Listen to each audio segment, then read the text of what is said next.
ಸುಂದರವಾದ ಬಣ್ಣ ಹೊಂದಿರುವ ನಿಮ್ಮ ಸುಸಜ್ಜಿತ ಮನೆಯಲ್ಲಿ ನೀವು ಬೆಳಿಗ್ಗೆ ಎದ್ದಾಗಿನಿಂದ ರಾತ್ರಿ ಮಲಗುವವರೆಗೂ ನಿಮ್ಮ ಸುತ್ತ ಅನೇಕ ಉತ್ಪನ್ನಗಳು ಇರುತ್ತವೆ. ಮೊಬೈಲಿನ ಅಲಾರಾಂನಿಂದ ಎಚ್ಚರಗೊಳ್ಳುತ್ತೀರಿ, ಹಲ್ಲನ್ನು ಉಜ್ಜಿ ಸಾಬೂನು ಹಚ್ಚಿ ಸ್ನಾನ ಮಾಡುತ್ತೀರಾ, ಶಾಂಪೂ, ಸೌಂದರ್ಯವರ್ಧಕಗಳನ್ನೂ ಸಹ ಬಳಸುತ್ತೀರಾ. ನಿಮ್ಮ ನೆಚ್ಚಿನ ಉಡುಗೆ ತೊಟ್ಟು ನಿಮ್ಮ ವಾಹನದಲ್ಲಿ ಕಾರ್ ಅಥವಾ ಬೈಕ್ ಆಗಿರಬಹುದು ನಿಮ್ಮ ಕಚೇರಿಗೆ ಹೋಗಲು ಸಿದ್ಧರಾಗುತ್ತೀರಾ. ಕಚೇರಿ ತಲುಪುತ್ತಿದ್ದಂತೆ ನೀವು ಹೊರಗಿನ ತಾಪಮಾನದಿಂದ ಆರಾಮ ಪಡೆಯಲು ಎಸಿ ಆನ್ ಮಾಡ್ತೀರಾ. ನಿಮ್ಮ ಕಾಫಿಗೆ ಕಾಯುತ್ತಾ ನಿಮ್ಮನ್ನು ನೀವು ಅಪ್ಡೇಟ್ ಮಾಡಿಕೊಳ್ಳಲು ಬೃಹದಾಕಾರದ ಎಲ್ಇಡಿ ಟಿವಿಯತ್ತ ಕಣ್ಣಾಯಿಸುತ್ತೀರಾ. ಅನೇಕ ಉತ್ಪನ್ನಗಳಿಂದ ಸುತ್ತುವರೆದಿರುವ ನಮ್ಮ ಜೀವನವು ಅವುಗಳಿಲ್ಲದೆ ಊಹೆಗೂ ನಿಲುಕುವಂತೆ ಯಾವ ಆರ್ಥಿಕತೆ ತಾನೇ ಮಾಡಿದ್ದು? ಈ ಅಗತ್ಯ ಉತ್ಪನ್ನಗಳನ್ನು ನಮಗೆ ಒದಗಿಸಲು ಅನೇಕ ಉತ್ಪಾದನಾ ಕೈಗಾರಿಕೆಗಳು ಹಗಲು ರಾತ್ರಿ ದುಡಿಯುತ್ತಿವೆ. ವಿಶ್ವದಾದ್ಯಂತದ ವಿವಿಧ ಆರ್ಥಿಕತೆಗಳಿಗೆ ಉತ್ಪಾದನೆಯು ಅದ್ಭುತ ಕೆಲಸವನ್ನು ಮಾಡಿದೆ. ನಿರಂತರ ಆರ್ಥಿಕ ಬೆಳವಣಿಗೆ ಮತ್ತು ಉದ್ಯೋಗ ಸೃಷ್ಟಿಯೊಂದಿಗೆ ವಿಶ್ವದಾದ್ಯಂತ ಯುಎಸ್ಎ, ಜರ್ಮನಿ, ಜಪಾನ್, ಚೀನಾ ಮತ್ತು ಕೊರಿಯಾದಂತಹ ಅನೇಕ ಆರ್ಥಿಕತೆಗಳು ಭಾರೀ ಬದಲಾವಣೆ ಕಾಣಲು ನೆರವಾಗಿದೆ. ಜಗತ್ತಿನ 2 ಅತಿ ಜನನಿಬಿಡ ದೇಶಗಳು 1960ರಿಂದ 2016ರವರೆಗೆ ಬೆಳೆದಿದ್ದರ ಬಗ್ಗೆ ನೋಡೋಣ. 1980ರಲ್ಲಿ ಗ್ರಾಸ್ ಡೊಮೆಸ್ಟಿಕ್ ಪ್ರಾಡಕ್ಟ್ GDP ನ ಪ್ರಕಾರ ಚೀನಾ ಮತ್ತು ಭಾರತದ ಆರ್ಥಿಕತೆ ಒಂದೇ ಆಗಿದ್ದವು. ಆಗ 1980 ಮತ್ತು 2010ರ ನಡುವೆ ಚೀನಾದ ಆರ್ಥಿಕತೆ ಭಾರತವನ್ನು ಹಿಂದಿಕ್ಕಿ 10% ಸರಾಸರಿ ದರದಲ್ಲಿ ಗಗನಕ್ಕೇರಿತ್ತು. ಚೀನಾ ಮಾಡಿದ್ದೇನು?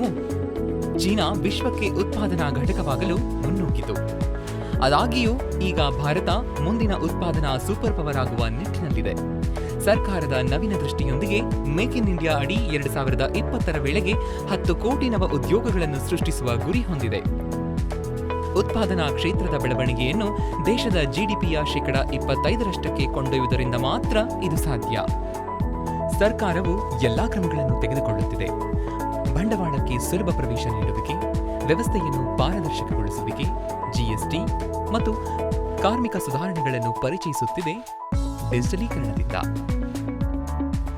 ಇದರಿಂದಾಗಿ ಭಾರತ ಮೊದಲನೇ ಬಾರಿಗೆ ಟಾಪ್ 100ರಲ್ಲಿ ಸ್ಥಾನ ಪಡೆದಿದೆ. ಸುಸ್ಥಿರ ವ್ಯವಹಾರ ಸುಧಾರಣೆಗಳಿಂದಾಗಿ ವಿಶ್ವ ಬ್ಯಾಂಕ್ನ ವ್ಯಾಪಾರ ಮಾಡುವ ಸುಲಭತೆಯ ಜಾಗತಿಕ ಶ್ರೇಣಿಯಲ್ಲಿ. ಇದರ ಪರವಾಗಿರುವ ಅನೇಕ ಅಂಶಗಳೆಂದರೆ ಕಡಿಮೆ ವೇತನಕ್ಕೆ ದುಡಿಯುವ ಕಾರ್ಮಿಕ, ಗಮನಾರ್ಹವಾಗಿ ಬೆಳೆಯುತ್ತಿರುವ ಗ್ರಾಹಕರ ಖರ್ಚು, ವ್ಯವಹಾರ ಸ್ನೇಹಿ ನಿಬಂಧನೆಗಳು, ನೈಸರ್ಗಿಕ ಸಂಪನ್ಮೂಲಗಳ ರಾಶಿ. ಈ ಗುರಿ ಸಾಧನೆಯೆಡೆ ಭಾರತದ ಪ್ರಗತಿಪಥದ ನಡೆ ಗೋಚರಿಸುತ್ತಿದೆ. ಪ್ರಸ್ತುತಪಡಿಸುತ್ತಿದ್ದೇವೆ ಆದಿತ್ಯ ಬಿರ್ಲಾ ಸನ್ ಲೈಫ್ ಮ್ಯಾನುಫ್ಯಾಕ್ಚರಿಂಗ್ ಇಕ್ವಿಟಿ ಫಂಡ್. ಭಾರತದ ಉತ್ಪಾದನಾ ಸಮೂಹದಿಂದ ಪ್ರಯೋಜನ ಪಡೆಯುವ ಗುರಿ ಹೊಂದಿದೆ.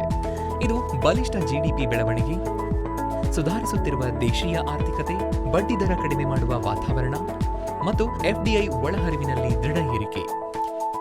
ಈ ಯೋಜನೆಯ ಗುರಿ ಉತ್ಪಾದನೆಯ ಮೇಲೆ ಕೇಂದ್ರೀಕೃತವಾದ ಅನೇಕ ಕ್ಷೇತ್ರಗಳನ್ನು ಹೊಂದಿರುವ ವೈವಿಧ್ಯವಾದ ವಿಭಾಗಗಳನ್ನು ಕಾಪಾಡಿಕೊಳ್ಳುವುದಾಗಿದೆ. ಇನ್ನು ತಡ ಮಾಡಬೇಡಿ, ಆದಿತ್ಯ ಬಿರ್ಲಾ ಸನ್ ಲೈಫ್ ಮ್ಯಾನುಫ್ಯಾಕ್ಚರಿಂಗ್ ಇಕ್ವಿಟಿ ಫಂಡ್ನಲ್ಲಿ ಹಣ ಹೂಡಿಕೆ ಮಾಡಿ ಮತ್ತು ಭಾರತೀಯ ಉತ್ಪಾದನಾ ಸಮೂಹದ ಭಾಗವಾಗಿ. ಹೆಚ್ಚಿನ ಮಾಹಿತಿಗಾಗಿ 1800-270-7000ಗೆ ಕರೆ ಮಾಡಿ ಅಥವಾ ಆದಿತ್ಯ ಬಿರ್ಲಾ ಸನ್ ಲೈಫ್ mf.comಗೆ ಭೇಟಿ ನೀಡಿ ಅಥವಾ ನಿಮ್ಮ ಆರ್ಥಿಕ ಸಲಹಾಗಾರರನ್ನು ಸಂಪರ್ಕಿಸಿ.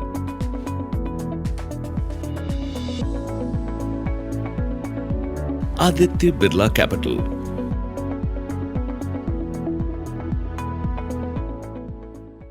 Mutual fund investments are subject to market risk. Read all scheme-related documents carefully.